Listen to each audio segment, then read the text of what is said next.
Un buen día para todas las personas que están viendo este documental. El día de hoy vamos a hablar sobre el populismo en Ecuador.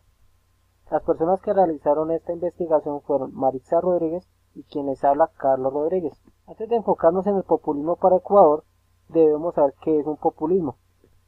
Es el resultado de una compleja trama de factores sociales y políticos relacionados con la presencia de líderes carismáticos que tienen la capacidad de producir discursos de fuerte oposición simbológica a la orden social. En la región de Latinoamérica en la actualidad siempre ha existido los populismos de derecha e izquierda.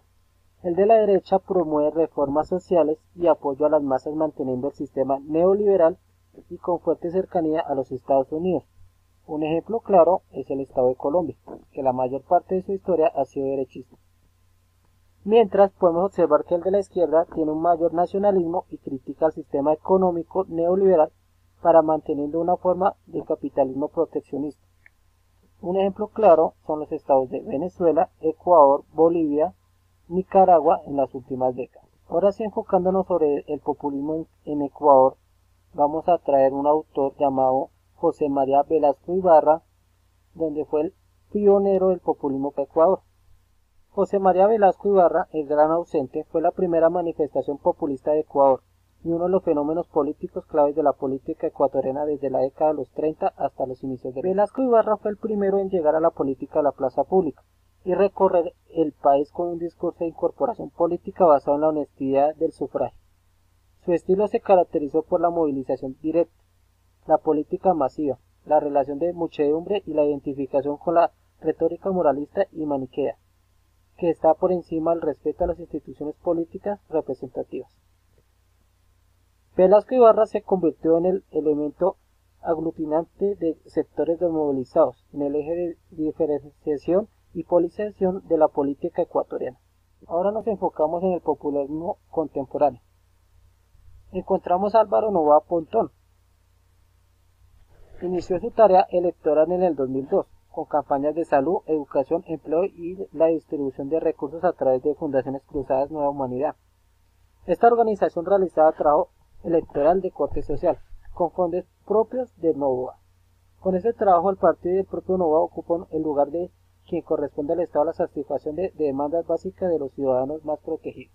Fue un candidato donde empleó varios recursos, como por ejemplo banano, arroz, fideos y conservas a todas las poblaciones vulnerables de su estado. La misión de Álvaro Noboa Pontón era sacar la pobreza y convertirlos en clase media, con una digna educación, vivienda y empleo, y teniendo una salud como por ejemplo comparada con España, Estados Unidos, Chile e Italia.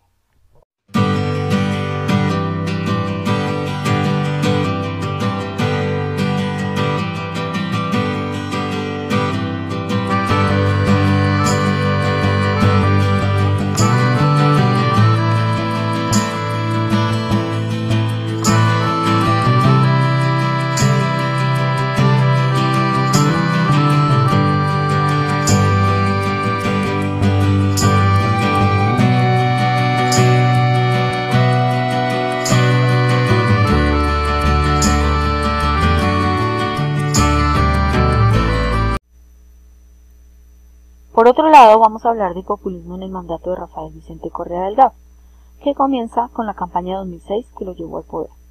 Rafael Correa utilizó la estrategia neopopulista de confrontar a la ciudadanía en contra de la partidocracia. Este término se habría popularizado en los medios y en el discurso político para presentar a los partidos como mafias corruptas que habrían usurpado el poder de los ciudadanos, donde la campaña de Correa corrigió estos sentimientos antipartidistas y antineoliberales. En esta campaña no crearon un partido político, Movimiento País, que agrupó a intelectuales y académicos de izquierda, militares de la vieja y nueva izquierda, y a caciques políticos que mueven el voto y no tienen ideología. En el programa de gobierno Alianza País se anotó que la Asamblea ayudará a construir una democracia activa, radical y deliberativa, y que proporcionará un modelo participativo a través del cual todos los ciudadanos y ciudadanas pueden ejercer el poder, tomar parte de las decisiones públicas y controlar la actuación de sus representantes políticos.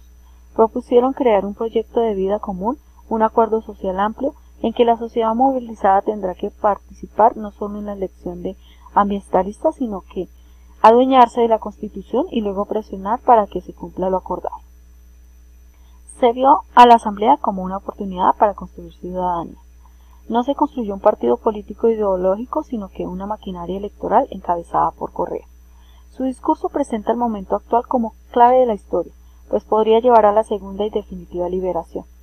Una vez en el poder, el presidente no se embarcó en un proyecto de simples reformas, sino en la refutación de la patria.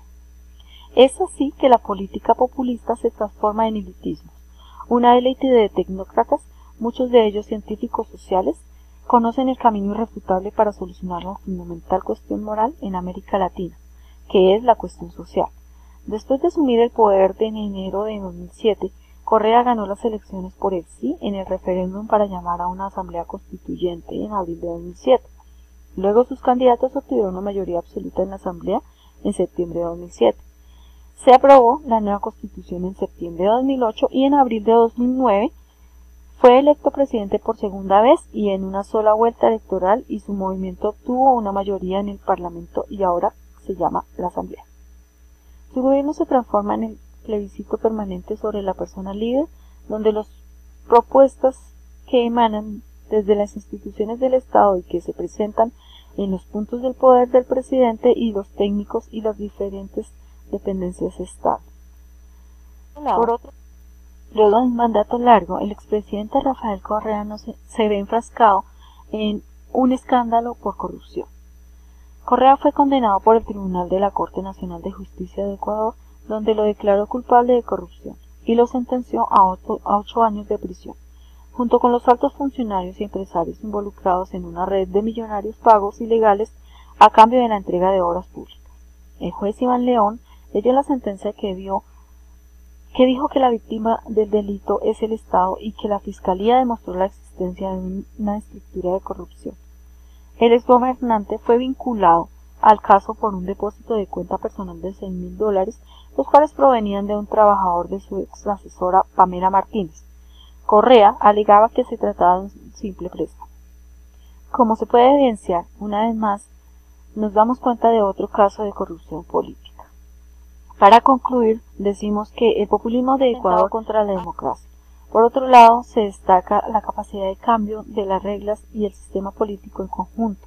Estos liderazgos vienen ampliando la participación y extendiendo los derechos ciudadanos. Los líderes no siempre buscan fortalecer la democracia, por el contrario, muchas veces los líderes son los protagonistas de enfrentamientos entre poderes del Estado y de la violación de derechos políticos básicos de la concentración del poder, la informalización de la política o incluso de que un régimen democrático se transforme en un régimen híbrido o un régimen autoritario. Por otro lado, prefieren la representación delegativa antes que la democracia pluralista. Muchas gracias.